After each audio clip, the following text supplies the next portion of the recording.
আমার এই ভিডিও যখন দেখবেন তখন বাংলাদেশের রাজনীতি অনেক আগায় গেছে, অনেক কিছু ঘটে গেছে। যাই হোক, আমি তো আগে ভিডিও রেকর্ড করি, তাও আমি একটু পিছে গিয়া তারেক রহমানের দেশে ফেরার বিষয়টা নিয়ে আলাপ করতে চাই, কারণ বিষয়টা গুরুত্বপূর্ণ। তারেক রহমান তো দেশে ফিরেছেন, বিএনপি খুশি, তার সাথে বেশি খুশি ইন্ডিয়া। আমি মেনে মেনে করছি না।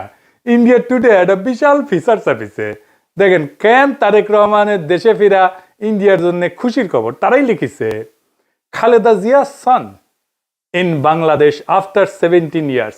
Why it's good news for India? কেন এটা ইন্ডিয়ার জন্য ভালো খবর, সুসংবাদ। ওরে বাবা, কি খুশি ইন্ডিয়া।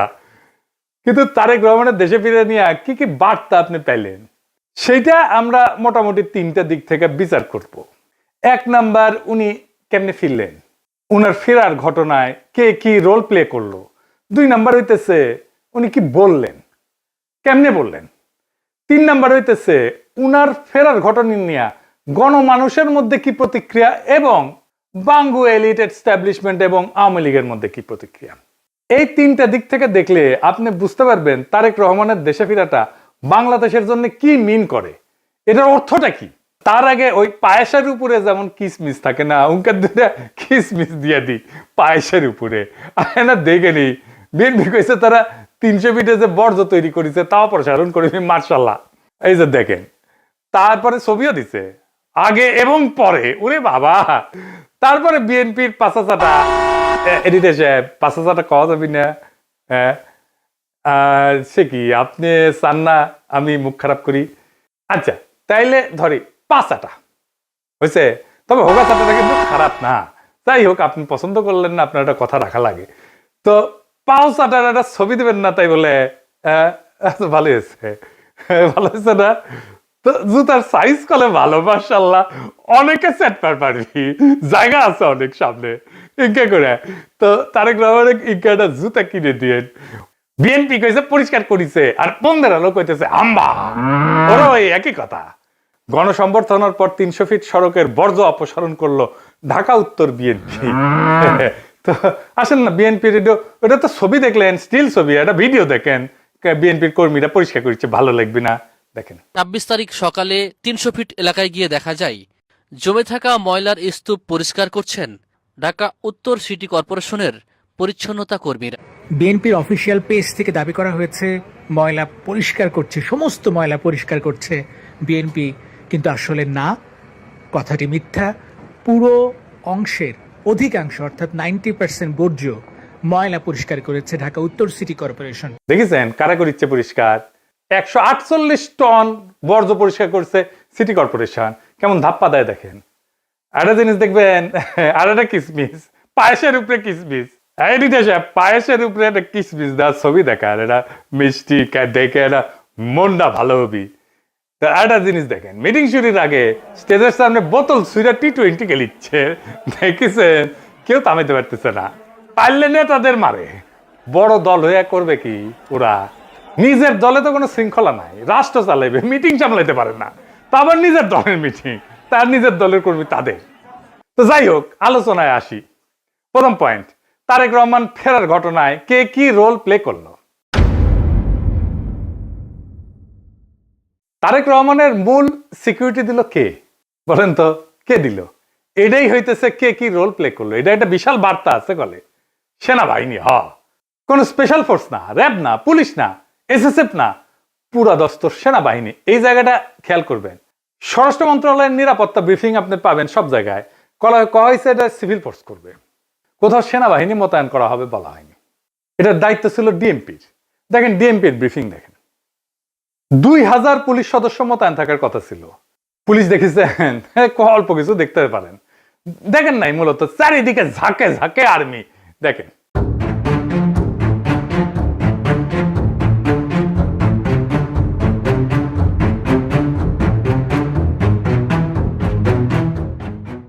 বাংলাদেশে কেউ কখনো এরকম নজিরবিহীন নিরাপত্তা পায় নাই, বাংলাদেশের ইতিহাসে পায় নাই, কোন রাষ্ট্রপ্রধান পায় নাই। যাই হোক, এই যে আর্মি নিরাপত্তা, এটা প্রফেসর ইউনূসের সরকার সিভিল প্রশাসনকে উপেক্ষা কইরা ওয়াকার দিছে। এটা ওয়াকারের শক্তি প্রদর্শন, ও বুঝায় দেয় সবাইকে যে আর্মি তারেক রহমানের সাথে আছে, বুঝেছ। এটা হইতেছে message, hidden message. Tarique Rahman বাংলাদেশের নেক্সট প্রাইম মিনিস্টার হওয়া কন্টেন্ডার, সন্দেহ নাই, হইতে পারবে কিনা সেইটা সন্দেহ আছে। তবে ওই তো একাই কন্টেন্ডার না, তাই না? ওনার দলের কাছাকাছি সাংগঠনিক শক্তি নিয়ে প্রতিদ্বন্দ্বী রাজনৈতিক জোট দাঁড়াইতেছে, এমন একটা ভাব তৈরি করা হইতেছে তারেক রহমান না থাকলে বাংলাদেশ উচ্ছন্নে যাবে, উনিই পারবেন বাংলাদেশকে পথে আনতে। যাই হোক, আমরা পরের ইস্যুতে যাই। উনি কি বললেন, কেমনে বললেন, আমরা এই ইস্যুতে ফিরে আসবো। কেন এরকম ধারণা তৈরি করা হয়েছে উনি নেক্সট প্রাইম মিনিস্টার এবং উনি দেশটাকে ঠিক করতে পারবেন? উনি বক্তৃতায় নিরাপদ জীবন, নিরাপত্তা এই জীবন জিনিসটা বারবার উল্লেখ করছেন, 5 বার। একটি নিরাপদ বাংলাদেশ আমরা গড়ে তুলতে চাই। নিরাপদে ঘর থেকে বের হলে নিরাপদে ইনশাআল্লাহ ঘরে আবার ফিরে আসতে পারে। যে কোনো মূল্যে আমাদেরকে নিশ্চিত করতে হবে যাতে মানুষ নিরাপদ থাকতে পারে। শিশু হোক, নারী হোক, পুরুষ হোক, যে কোনো বয়স, যে কোনো শ্রেণী, যে কোনো পেশা, যে কোনো ধর্মের মানুষ যেন নিরাপদ থাকে, এই হোক আমাদের চাওয়া আজকে। বিগত 15 বছর স্বৈরাচারের বিরুদ্ধে শত শত হাজারো গুম খুনের শিকার হয়েছে শুধু রাজনৈতিক দলের সদস্য নয়, নিরীহ মানুষের প্রতিবাদ করতে গিয়ে অত্যাচার নির্যাতনের শিকার হয়েছে, জীবন দিয়েছে। আবারও সকলকে যে কোনো মূল্যে দেশে শান্তি শৃঙ্খলা রক্ষার আহ্বান জানিয়ে যে কোনো বিশৃঙ্খলাকে পরিহার করে ধৈর্যের সাথে মোকাবেলা করার আহ্বান জানিয়ে আমার বক্তব্য শেষ করছি। এটা কোনো দুর্ঘটনাবশত কাকতালীয় ঘটনা না, এই বারবার ফিরে আসা, এইটা সেন্ট্রাল থিমেটিক অ্যাঙ্কর তার বক্তৃতার। পুরা বক্তৃতায় ছড়ায় থাকা কোর মেসেজ। এটা শুধু একটা কথার কথা না, পুরা বক্তৃতার একটা নৈতিক ফ্রেম এই নিরাপত্তা, মানুষের নিরাপত্তা। ভাষণের প্রধান নরমাটিভ ক্লেইম মানুষ যেন নিরাপদ থাকে। নরমাটিভ ক্লেইম কারে কয় জানেন তো? জানেন অবশ্যই, তাও কই আর কি। নরমাটিভ ক্লেইম বলতে বোঝায় এমন একটা বক্তব্য যে যা কি হওয়া উচিত, কি করা উচিত, বা কোনটা নৈতিকভাবে সঠিক বা ভুল, এই প্রশ্নগুলোর উত্তর দেয়।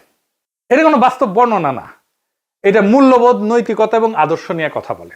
নরমাটিভ ক্লেম সবসময় এরকম হওয়া উচিত টাইপের দাবি, এবং এই নরমাটিভ ক্লেমের বৈশিষ্ট্য সত্য মিথ্যা দিয়ে যাচাই করা যায় না। এটা নৈতিক, রাজনৈতিক বা সামাজিক মূল্যবোধ প্রকাশ করে। এইগুলো নীতি নির্ধারণে ব্যবহার করা হয় এই শব্দটা। উচিত, দরকার, ন্যায়সঙ্গত, অন্যায়, ভালো, মন্দ, এগুলো হইতেছে নরমাটিভ ক্লেম। যেমন ধরেন, আমি যদি বলি রাষ্ট্রের দায়িত্ব নাগরিকদের নিরাপত্তা নিশ্চিত করা, এটা নরমাটিভ ক্লেম, বুঝলাও? তারপরে ধরেন গুম খুনের বিচার হওয়া উচিত, এটা নরমাটিভ ক্লেম।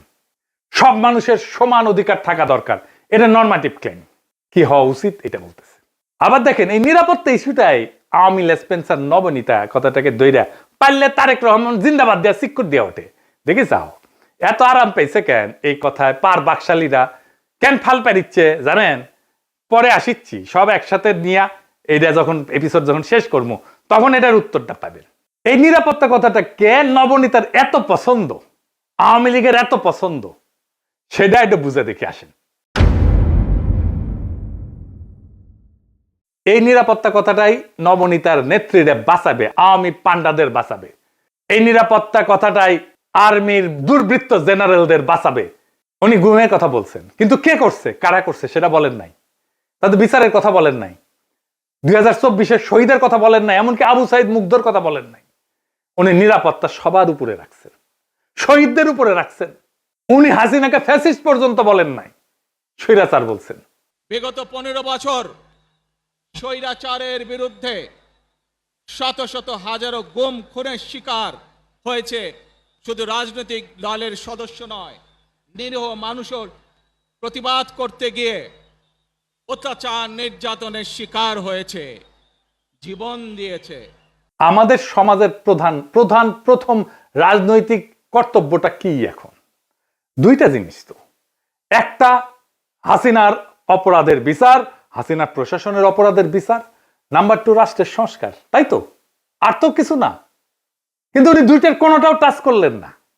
উনি নিরাপত্তা, মানুষের নিরাপদ জীবন দিয়ে ন্যায় বিচার, সংস্কার সবকিছু উড়াই দিলেন। তো তাইলে এই ভাষণ আমাদেরকে কোথায় নিয়ে যাচ্ছে? আমাদের এখন একটা সোজা প্রশ্ন তুলতে হবে যে রাজনৈতিক ভাষণের নিরাপত্তা যখন প্রধান ফ্রেম হয়ে ওঠে তখন ন্যায় বিচার কোথায় যায়, সংস্কার কোথায় যায়? এই প্রশ্নটা বুঝতে হইলে আগে একটা পার্থক্য বুঝতে হবে। আসেন সেটা বুঝে দেখি। ন্যায় বিচার ফ্রেম ন্যায় বিচারের প্রশ্ন তোলে, কে অপরাধ করছে, কার দায়, কার শাস্তি, কি শাস্তি, কোন আদালতে, এইগুলো কেন্দ্রে থাকে, মানে অ্যাকাউন্টেবিলিটি। আর নিরাপত্তা ফ্রেমে এটাতে কি থাকে? এইদিকে লেখেন, মানুষ যেন ভয় না পায়, সংঘাত না হোক, আর কোনো ঝামেলা না হোক, স্থিতিশীলতা আসুক, সবাই নিরাপদ থাকুক, এটার কেন্দ্রে থাকে স্ট্যাবিলিটি। এই তারেক রহমানের বক্তৃতায় নিরাপত্তা ফ্রেমটা ন্যায় বিচার ফ্রেমের উপরে বসানো হয়েছে, সবার উপরে। কিভাবে? গুম খুন বলা হয়েছে, কিন্তু বলা হয়নি কে করছে, কোন বাহিনী করছে, কিভাবে বিচার হবে, কিন্তু বলা হচ্ছে যে কোনো মূল্যে যেন মানুষ নিরাপদ থাকে। এই এক লাইনে যেটা ঘটে যায় সেটা অতীতের সমস্ত অপরাধ ভবিষ্যতে স্থিতিশীলতা দিয়ে ঢাইকা দেওয়া হয়। বিচারের বদলে স্ট্যাবিলিটি, জাস্টিসের বদলে শান্তি, এটাই জাস্টিস, ন্যায় বিচার, বিচারকে ডিনাই করার কৌশল। বিচার সংস্কার এটা যদি কেন্দ্রীয় কথা হইতো, তাইলে বিচার, দায়, ট্রাইব্যুনাল, সংস্কার এগুলোই মূল বক্তব্যের বিষয় হতো, বারে বারে আসতো। কিন্তু এখানে আসছে মানুষ যেন নিরাপদ থাকে, মানে ন্যায় বিচার পরে, নিরাপত্তা আগে। নিরাপদ থাকবে কেমনে? যে অপরাধগুলো হয়েছে সেটার বিচার না হলে নিরাপত্তা কোত্থেকে আসবে? এটা কি ইচ্ছা করে করছে? হ্যাঁ, ইচ্ছা করে করছে। ন্যায় বিচার বললে ওয়াকার ডরাইবে, ন্যায় বিচার বললে পুলিশের দুর্বৃত্ত পুলিশ অফিসাররা ডরাইবে, ন্যায় বিচার বললে হাসিনা ডরাইবে, আওয়ামী লীগ ডরাইবে। এই নিরাপত্তা ফ্রেমের ভেতরে কি আছে জানেন? এই নিরাপত্তা ফ্রেমের মধ্যে লুকায় আছে আওয়ামী লীগের দায় মুক্তি। কোনো আইন করে ক্ষমা না, কিন্তু বিচার না হওয়া। আইন করে ক্ষমা করবে না, কিন্তু বিচারই করবে না। কারণ গুম খুন আছে, দায়ী তো কেউ নাই, কে করছে সেটা তো বলে নাই। বিচারের রোডম্যাপ নাই, নির্বাচনের রোডম্যাপ নিয়ে পাগলা হয়ে গেছিল। বিচারের কোনো রোডম্যাপ নাই। যত সময় যাবে অপরাধগুলো ঝুলে যাবে না? এই কারণেই তরুণেরা, তরুণদের রাজনৈতিক দল এনসিপি বিএনপির সাথে নাই। কারণ তরুণরা তো জানতে চাইবে কে করলো, কেন করলো, শাস্তি কি। নিরাপত্তার ফ্রেম তারেক রহমানের এই উত্তর দেবে না। বিএনপি আর তার বুদ্ধিজীবীরা বুঝতেই পারতেছে না, ন্যায় বিচারকে পিছাই দিলে ভবিষ্যতের বড় রাজনৈতিক সংকট তৈরি হয়। মানুষ যখন বিচারহীনতা দেখবে নিজের হাতে আইন তুলে নেবে। আর শেষ বিচারে তো বিচারহীনতা কোনো ইনসাফ না। যেই রাজনৈতিক দল ন্যায় বিচারকে স্থিতিশীলতার নামে পিছায় দেয়, সে একদিন স্থিতিশীলতাকেই হারায় ফেলবে। আর একটা বিষয় হইতেছে, উনি বক্তা হিসেবে ভালো না, মানে নো অফেন্স, উনি বক্তা হিসেবে ভালো না। উদ্দীপনামূলক বক্তব্য উনি দিতে পারেন না। এমন একটা বিশাল অডিয়েন্স পেলে শেখ মুজিব তো ফাটায় ফেলতো। আমাদের এনসিপির নেতারা ভালো বক্তব্য দেয়, হাদিও ভালো বক্তব্য দিত। এই বক্তব্যটা অনেক মানুষ অনেক দিন ধরে মনে রাখবে না। এই বক্তব্য অনেক দিন অনেক মানুষ মিলে শুনবে, এটা হবে না। এইবার আসেন দেখি ওনার ফেরার ঘটনা নিয়ে গণমানুষের মধ্যে প্রতিক্রিয়া কি। আমরা তো আগে বুঝলাম এই সমাবেশ কোনো বড় উদ্দীপনা জাগাইতে পারে নাই মানুষের মধ্যে, কিন্তু মিডিয়া যা হাইপ তুলছে তা বিস্ময়কর। এমন তেলাইতেছে, তারে মার্টিন লুথার কিং বানাই দিছে। এমন তেলাইতেছে তারেক রহমানকে যে তারেক রহমান ভবিষ্যতে প্রধানমন্ত্রী কইয়া পরিচয় করাইতেছে। এটা দেখা খুবই বিরক্তিকর। মিডিয়া হাইপ তুলছিল 2004 সালে ভারতীয় লোকসভা নির্বাচনে, ইন্ডিয়া শাইনিং কইয়া বিজেপি নির্বাচনে নামছিল, গোহারা হারিছে। হিলারি ক্লিন্টন কেও মিডিয়া একদম হাইপ তুলছিল 2016 সালে, গোহারা হারছে ট্রাম্পের কাছে। ব্রেক্সিটেও প্রেডিকশন ছিল ব্রিটেন ইউরোপিয়ান ইউনিয়নে থাকবে, থাকে না। এটা মিডিয়ার প্রেডিকশন ছিল। মিডিয়া ফ্রেম করতেছে তারেক রহমানকে ভবিষ্যতে প্রাইম মিনিস্টার হিসেবে, এটা হবে বিএনপির জন্য ডিজাস্টার। ঐতিহাসিকভাবে প্রমাণিত যে জনগণ মিডিয়ার ভুল বা বায়াস প্রেডিকশনকে কেবল ভুল হিসাবে পাঠ করে না, তারা এটাকে ম্যানিপুলেশনের চেষ্টা হিসেবে বোঝে। 2016 সালের নির্বাচনের পরে পিউ রিসার্চ সেন্টার ধারাবাহিক জরিপ করছিল, এখানে বলতেছিল যে মিডিয়া ট্রাস্ট কনজারভেটিভদের মধ্যে এইটা ইতিহাসের সবচেয়ে নিচে নামে আসছে। মিডিয়ার ট্রাস্ট, মিডিয়ার বিশ্বাস। এবং অনেক তথ্যদাতা সরাসরি বলছে যে মিডিয়া আমাদেরকে বলার চেষ্টা করছে যেটা হবে, এবং তারা ভুল বলছে। এটাকে এজেন্ডা সেটিং হিসেবে মানুষ দেখে, মিডিয়া কভারেজ হিসেবে দেখে না।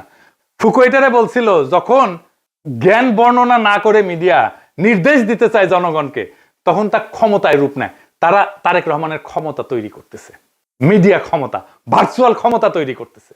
আর হান্না আন্ড্রেড বলছিল যে এমন ক্ষমতা জনগণ নীরবে সহ্য করে না, সে প্রত্যাখ্যান করে।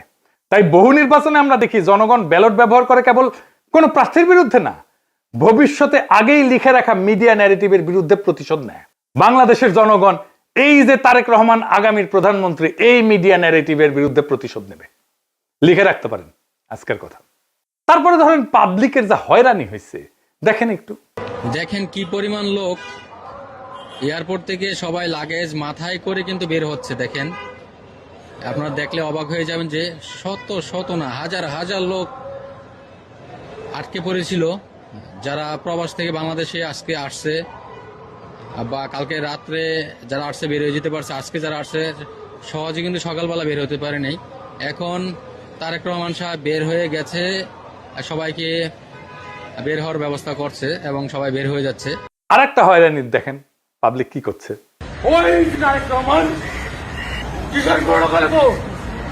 আপনি এই গাড়ির যাত্রী কয়টা বাজছেন এখানে? আপনার অনুভূতি কি? মানে এই যে 2টা বাজে আসছেন, এখন 6টা বাজে। খারাপ লাগছে, মনে হচ্ছে লোকটারে পায়ে জুতা দিতে চাইতাম। খুবই কান্না পাচ্ছে, খুবই কি বলবো, ভাষায় প্রকাশ করতে পারতেছি না। একদিকে তো অসুস্থ লোক আসছিলকে দেশের বাড়ি চিকিৎসা করার জন্য, তারপরে এই পরিস্থিতি, দুঃখ লাগতেছে যে আমরা আইছি বাইরে থেকে, আজকে শখ করে একটা গাড়ি নিয়ে আসছে আর এই গাড়ি আমার এয়ারপোর্টের মধ্যে ঢুকতে দিল না। আমি এইভাবে ঠেলিয়ে ঠেলে নিতেছি, এতে তো আমার কাছে ওইটাই মনে হয় যে আমরা মনে হয় যে অপরাধী করছি। তারেক রহমানকে যে বাংলাদেশের ত্রাতা হিসেবে দেখানো হইতেছে, বাঙ্গু সুশীলদের শিরোমণি মতিউর রহমান কইছে যে দেশে রাজনৈতিক শূন্যতা চলতেছে, তারেক রহমান আরো আগে আসলে ভালো হইতো, মানে এই শূন্যতা কাটতো। শুনেন, আমি ব্যক্তিগতভাবে এটা মনে করি যে দেশে একটা রাজনৈতিক শূন্যতা রয়েছে, চলছে, এটা একটা বিপজ্জনক। আমি সবসময় ভাবতাম বা এখনও মনে করি যে বিএনপির ভারপ্রাপ্ত চেয়ারম্যানের আর একটু আগে, বেশ একটু আগে যদি আসতে পারতেন, তাহলে এক্ষেত্রে হয়তো বিএনপি এবং দেশের মধ্যে একটা ভালো সুবিধাজনক অবস্থা তৈরি হতে পারত। তাকে বাংলাদেশের রাজনীতিতে অপরিহার্য প্রতীকে পরিণত করা হয়েছে। তারেক রহমানের রাজনৈতিক শক্তি যেদিন থেকে তারেক রহমানকে রাজনীতিতে অপরিহার্য প্রতীকে পরিণত করা হয়েছে, তারেক রহমানের রাজনৈতিক শক্তি সেদিনই শূন্য হয়ে গেছে। তারেক রহমানকে সারা বিপ্লব হইল না একটা, ওনাকে সারা তো ওনাকে সারা দেশ বাঁচবে না, রাষ্ট্র বাঁচবে না, এটা একটা কথা। জনগণের কোনো এজেন্সি নাই, যে নেতাকে অপরিহার্য বানানো হয় সে আর কোনো রাজনৈতিক অ্যাক্টর থাকে না, সে পরিণত হয় একটা স্থির মূর্তিতে যাকে সবাই রক্ষা করে কিন্তু কেউ চালাইতে চায় না। কারণ রাজনৈতিক অ্যাক্টর হওয়ার মানে হইল সিদ্ধান্ত নেওয়া, আর অপরিহার্য হওয়ার মানে হইল সিদ্ধান্ত এড়ায় যাওয়া। সিদ্ধান্ত মানেই ঝুঁকি, আর ঝুঁকি মানেই প্রতীকের ক্ষয়। তাই সেই নেতার চারপাশে এমন এক সুরক্ষা বলয় তৈরি করা হয় যেখানে প্রত্যেকটা সম্ভাব্য সিদ্ধান্ত আগে আটকায় যায়। সে কথা বলে সাবধানে, নড়ে অনুমতি নিয়া, কার্যত উন্নতের সিদ্ধান্তের বাহক হইয়া ওঠে। আর সে ব্যর্থতার দায় নিতে পারে না, কারণ দায় নেওয়া মানেই তো মানুষের কাতারে নামায় না, সেই প্রতীক ভেঙে যাওয়া, যে অপরিহার্য ফ্রেম তৈরি করা হয়েছে, এই ন্যারেটিভ ভেঙে যায়। ফলে রাজনীতি ব্যক্তির হাত ধরে আগায় না, ওই ব্যক্তিকে ঘিরে জমে থাকে, জমাট হইয়া থাকে। তারেক রহমান কোনো সিদ্ধান্ত নিতে পারতেছে না, আমি দেখাই দেবো সিদ্ধান্ত নিতে পারতেছে না, ওটা আমি দেখাই দেবো এই কয়েকদিনের মধ্যেই। এই অবস্থায় নেতার উপস্থিতি শক্তির চিহ্ন না, বরং স্থবিরতার প্রমাণ। অপরিহার্য নেতা মানে শক্তিশালী নেতা না, অপরিহার্য নেতা মানে এমন একজন যাকে ব্যবহার করা যায় না, শুধু পাহারা দেওয়া যায়। তাই দেখতেছেন না, খালি পাহারা আর পাহারা, নজিরবিহীন পাহারা। এত পাহারা বাংলাদেশের ইতিহাসে কেউ পায় নাই। উনি কিচ্ছু করতে পারবেন না, রাজনীতি তো দূর কি বাদ, কিছুই করতে পারবেন না। আর বড় দল কিন্তু চিপসের প্যাকেটের মতো বেশিরভাগই বাতাস, মিচিয়ানা চিপস। দলের প্রধান নেতা আসবে, মির্জা ফখরুল বলল তারেক রহমান যেদিন আসবে সেদিন দেশ যেন কাঁপে ওঠে, কাঁপুনি দিবে। আমি আপনাদেরকে জানাতে চাই, নেতা যেদিন আমাদের আসবেন, যেদিন বাংলাদেশে পা দেবেন, সেদিন যেন সমগ্র বাংলাদেশ কেঁপে উঠে। বন্ধুগণ, এই কাপাকাপি করতে গিয়া একটা প্রোগ্রাম নিছে, পঙ্গু হাসপাতালে আহত জুলাই যোদ্ধাদের দেখতে যাবে তারেক রহমান। আসার পরে দেখা গেল পঙ্গু হাসপাতালে জুলাই যোদ্ধা নাই, একজনও নাই। এটা কারোই মাথায় আসেনি, তারেক রহমানেরও মাথায় আসেনি যে ওখানে আসলে কেউ আছে। 3টা না 4টা প্রোগ্রাম তো কয়দিনে, তাই না? এতদিন ধরে প্রস্তুতি নিচ্ছে। আচ্ছা, জুলাই যোদ্ধা কে কে আছে? উনি গেলে কোন ওয়ার্ডে যাবেন, কার সাথে দেখা করবেন, কি নিয়ে যাবেন, কোনো পরিকল্পনা নাই। এই হইতেছে রাষ্ট্র ক্ষমতায় যাবে যে দল, সেই দশের প্ল্যানিং দেখেন। রাজনীতি আগাইলো, ওরা তো কাঁপাইতে চাইতেছেন, রাজনীতি করতে চাইতেছেন না, স্পেকটাকাল দেখাইতে চাইতেছেন। পলিটিক্যাল লিডারের স্পেকটাকাল হইতেছে তার বক্তৃতা, তার রাজনীতি। কত লোক দেখতে আসছে জনসভায়, কত লোক হাজির হয়েছে, এটা স্পেকটাকাল না। কাঁপায় দিছে কিনা, এটা পলিটিক্যাল স্পেকটাকাল না। আর পাবলিক সাফারিংস, এইটার জন্য কি পাবলিক সাফারিংস হয়েছে? তাহলে ফাইনালি ওনার যে এই হোমকামিং, দেশে ফিরে আসা, এর পিছনে আসলে কি? এইটা হইতেছে এক ত্রিভুজ প্রেমের লম্বা কাহিনী। ত্রিভুজ প্রেম কইলে এটা ঠিক জমে না, অন্য কিছু কইলে ভালো হইতো, আর একটু দুষ্টু কথা কইলে ভালো হইতো, আমি আর কইব না ওইটা। তো যাই হোক, বুঝাই দিয়েছেন কি কইতে চাইতেছি আর কি, বুঝছাও তো। মানে ত্রিভুজ প্রেমে তো একজনের ছেঁকা খাইতে হয়, এটি না, এটি 3জনই মজা পায় আর কি, বুঝছাও। তো যাই হোক, তো এই ত্রিভুজ প্রেমের 3 অ্যাক্টর হইতেছে ওয়াকার, এডিটর সাহেব, এটা ত্রিভুজ আকান, এটা ওয়াকার একদিকে বিএনপি আর ইন্ডিয়া। ওয়াকার আর দুর্বৃত্ত জেনারেলের লাগবে গুমের বিচার থেকে বাঁচা, ইন্ডিয়ার লাগবে আগের জমিদারি ফিরে পাওয়া, আর বিএনপির লাগবে ক্ষমতা। এই 3 শক্তি এক হইছে, একজনকে আর একজনের লাগবে। ওয়াকারের বিএনপি আর ইন্ডিয়াকে লাগবে, বিএনপির ওয়াকার আর ইন্ডিয়াকে লাগবে, আর ইন্ডিয়ার ওয়াকার আর বিএনপিকে লাগবে। কি মজা! এইটাই হইতেছে বন্দোবস্ত, এদের মধ্যে বন্দোবস্ত হয়ে গেছে। ইন্ডিয়া আনন্দবাজারে রিপোর্ট করে ইঙ্গিত দিছে আমরা আছি তারেক রহমানের সাথে, ওয়াকার শক্তি দিয়ে ইঙ্গিত দিছে আমরা আছি তারেক রহমানের সাথে, তারেক রহমান বক্তৃতা দিয়ে ইঙ্গিত দিছে আমরা আছি তোমাদের সাথে। শান্তি আর শান্তি, নিরাপত্তা, এর বাইরে আর কিছু হবে না। গুমের বিচার হবে না, সংস্কার হবে না, কিসের মাল। আর আওয়ামী লীগ নমনেতাদের দিয়ে বার্তা দিছে। শুধু তাই না, এই যে দেখেন আশরাফুল আলম খোকন, হাসিনার পিএস, কি বলে দেখছেন? তারা বলে তারা বিএনপির পাশে দাঁড়াইছে। আবার দেখেন আরেকজন, দেখেন আওয়ামী লীগ, তার প্রোফাইল পিকচার দেখেছেন? হ্যাঁ, সঞ্জিদা খাতুনের ছবি দিছে, সেরা ছবিটা দিছে, দুঃখ ভাব একটু, বুঝছাও তো। ওই কয় যে গরু দুধ দেয় তার নাকি লাথি খাওয়া যায়, মানে বিএনপি দুধ দিচ্ছে এখন। বিএনপির আবার দুধও আছে। না আছে তো, না আছে সত্যি আছে, আমি মিছা কথা কইতেছি না, আমি দুষ্টামি করেছি না। বিএনপির দুধু আছে, আসলেই আছে। এই যে দেখেন বিএনপির দুধু, দেখি বিএনপির দুধু আছে, বিএনপির দুধু দিয়ে দিছে আওয়ামী লীগকে। যাই হোক, আপনি কিছুদিন পরে দেখবেন পার নাস্তিক গুলা দাঁড়াইতেছে বিএনপির পাশে এবং তারা বলতেছে আমরা বিএনপিকে ভোট দিব। আমি দেখাই দিব, বলতেছে তারা পার নাস্তিক, যাদেরকে ঘৃণা করেন আপনারা। বিএনপিকে ক্ষমতা আনার জন্য এই সবগুলো শক্তি এক হয়েছে। কেন্দ্র দখল করবে, প্রশাসনকে কাজে লাগায়, পুলিশকে কাজে লাগায়, গুন্ডা আর হুন্ডা দিয়ে নির্বাচন হবে, আর্মি বসে থাকবে, অথবা আর্মিও পিটাবে পাবলিককে, ব্যালট বাক্স লুট হবে। আওয়ামী লীগের পুরা সংগঠন বিএনপির জন্য কাজ করবে, টাকা আসবে, খালি টাকা আর টাকা, লুট করা টাকা ফেরত আসবে কিছু। নির্বাচন প্রচারণার জন্য এই 4 বান্ডেল দিলাম ব্যানার পিস্টন করার জন্য, আর এটি লাগাইবা শুধু মোটরসাইকেল বহরের জন্য। মোটরসাইকেল নিয়ে আসবা 7টা, ঠিক আছে, দেখিনে নিয়ে আসবা। আর এটি রাখো শুধু নির্বাচনের দিন চা সিগারেট খাওয়াইবা মানুষকে। আর এই 7-8 বান্ডেল দিদি আছে, সকালবেলা সীসা খাইবা, হ্যাঁ সীসা খাইবা বৈশা। আমি পাস করব না, সমস্যা নেই। সেই টাকা বিএনপির নির্বাচনের জন্য কাজে লাগবে। এই জন্য খোদা বক্সকে সরাই দিছে প্রফেসর ইউনূসের সরকার। প্রশাসন, পুলিশ, জেনারেলরা মাথায় রাখেন, এই নির্বাচন আমাদের আজাদির নির্বাচন। সংসদের কাজ রাষ্ট্রে ইনসাফ কায়েম করা। আমার আগের ভিডিওটা দেখে নিয়েন, বিস্তারিত আলাপ করছি কিভাবে সংসদ আইন তৈরির মাধ্যমে সমাজের মাঝে থাকা ইনসাফের ধারণা রাষ্ট্রের আইনের মধ্যে ঢুকে দেয়। রাষ্ট্রকে ইনসাফমুখী করে তোলে সংসদ। এই ইনসাফের রাষ্ট্রই আমাদের আজাদির দিকে নিয়ে যায়। আমাদের প্রত্যেকটা ভোটকে আমাদের মাঠে রক্ষা করতে হবে। প্রশাসন যদি গণরায়কে ছিনায় নিতে চায়, তাহলে ভোট ডাকাতদের এইবার বিতাড়িত করব বাংলাদেশ থেকে। আর এইবার প্রশাসনের, পুলিশের কাউরে যদি পক্ষপাত করতে দেখা যায়, কোনো মাপ কিন্তু নাই। আগামীর সরকার বিএনপির হবে না, প্রফেসর ইউনূসের সরকারের মতো ধ্বজভঙ্গ সরকারও হবে না। তাই খুব খেয়াল, ভোট রক্ষার লড়াইয়ের জন্য তৈরি হন। এইবার ভোট দিলেই হবে না, কেন্দ্র পাহারা দিতে হবে, প্রত্যেকটা ভোটকে আমাদের রক্ষা করতে হবে। আর এক নতুন ভোট আনার লড়াইয়ের জন্য তৈরি হন। ইনকিলাব জিন্দাবাদ।